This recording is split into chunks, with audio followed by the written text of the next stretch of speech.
প্রতিটা মানুষের জীবনে এই চারটে স্বপ্ন থাকেই। মানে 99% মানুষের জীবনে এই চারটে স্বপ্ন থাকেই। প্রথম হচ্ছে তার একটা ভালো বাড়ি থাকবে, 2 নাম্বার তার একটা ভালো গাড়ি থাকবে, 3 নাম্বার তার কাছে একটা ভালো ফোন থাকবে, আর 4 নাম্বার তার ব্যাংক ব্যালেন্স থাকবে। এই চারটে স্বপ্ন প্রতিটা মানুষের জীবনে থাকে। আর এই চারটে স্বপ্নকে পূরণ করার জন্য প্রতিটা মানুষ নিজের জি-জান লাগিয়ে দেয়। কেউ পূরণ করতে পারে, আবার কেউ পূরণ করতে পারে না। ডেফিনেটলি আমারও সেই স্বপ্নটা আছে, আর সেই স্বপ্নটাকে পূরণ করার জন্য সোশ্যাল মিডিয়ায় আমি এসেছি।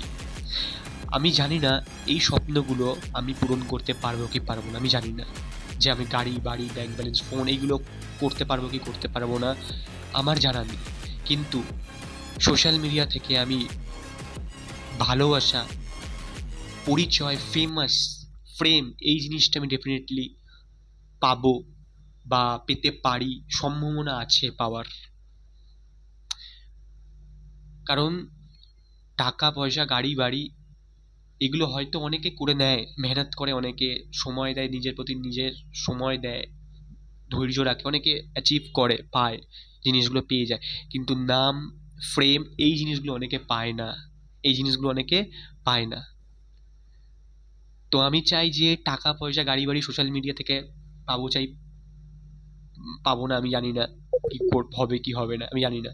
কিন্তু ডেফিনেটলি পরি মানে ফ্রেম বা ফেমাস, নাম, ভালোবাসা, রেসপেক্ট, এই জিনিসটা যেন আমি পেতে পারি, এই জিনিসটা যেন আমি পাই, এটাই সব থেকে বড় জিনিস। আর নাম থাকলে, তোমার ফ্রেম থাকলে, ডেফিনেটলি টাকা অটোমেটিকলি তোমার কাছে চলে আসে। এটা একদম জেনুইন কথা। তোমাদের কি মতামত ডেফিনেটলি কমেন্ট করে জানাবে আমাকে। Thank you.